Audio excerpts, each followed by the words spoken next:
So hey guys, আজকে আমার বন্ধুর জন্মদিন আর আমরা কেক নিতে এসেছিলাম। আর একটা কেক পছন্দ হয়ে গেছে, ওটা প্যাকিং করছে। ততক্ষণে তো আমাদের কেক দেখিয়ে নিচ্ছি। আর এদিকে কেকটা প্যাকিং হয়ে গেছে। আমি, সুমন আর এদিকে মোটা ভাই এসেছিলাম কেকটা নিতে।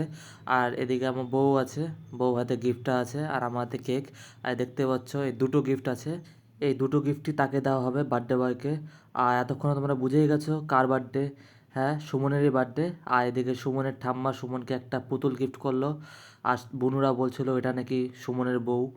তো এদিকে আশীর্বাদ হয়ে গেছে সুমনের। আর এখন কেক কাটছে। এই দেখতেই পাচ্ছ সুমন এখন 19 বছরে পড়লো।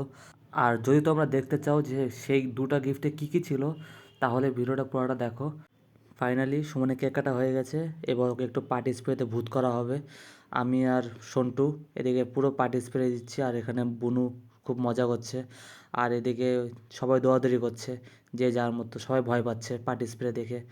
জানি না পার্টি স্প্রে দেখে সবাই এত ভয় পায় কেন। তো সুমনকে তেমন দেওয়া হয়নি পার্টি স্প্রে, কিন্তু এবার আমি পিছন থেকে গিয়ে ও যখন মুখ মুছছিল, ওর মাথা মধ্যে একটু পার্টি স্প্রে দিয়ে দিলাম।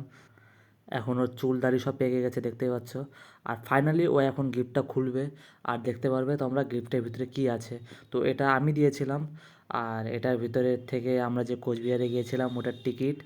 আর ও আশা করেছিল যে কাগজের ভিতরে হয়তো গিফট থাকবে, কিন্তু ও খুলে দেখে সবই কাগজ। তাই ওর মনটা খারাপ হয়ে যায় আর সব কিছু ফেলে দিতে থাকে। আর তারপরে ওই গিফটটার পালা আসে। তো কাকি সবাই বলছিল যে এই গিফটটাও বলে ফাঁকা হবে, তার জন্য ও রাগে রাগে খুলছিল। তারপরে খোলার পরে দেখতে পারে যে একটা ভিতরে একটা শু আছে। তো শুটা ওর খুবই পছন্দ হয়ে গেছে, আর ওর সাইজেরও আছে। অনেক দিন আগে ওই এই জুতোটা পছন্দ করেছিল, তাই ওকে এই জুতাটি গিফট করলাম, যেহেতু ওর পছন্দ হয়েছে জুতাটা। আরও অনেকে অনেক গিফট দিয়েছিল, টি শার্ট, কাকি একটা হেডফোন দিয়েছিল। তো সেগুলো তো দেখানো হয়নি। তো এখন খেতে বসে পড়লাম। এটা সামনের যাকে দেখছো ব্ল্যাক ড্রেস, সে পাপন, আর ওই পাশের ছেলেটা ছিল আকাশ।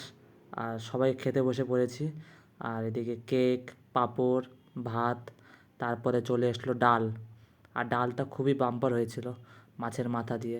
আর একবারে খাওয়ার পরে তো আমাদেরকে দেখালাম কী কী খেয়েছি। আর খাবার দেখানো হলো না। আর দেখতে পাচ্ছ মোটা কীরকম করছে। আর এটা হচ্ছে পাপন, পিছনেরটা আকাশ।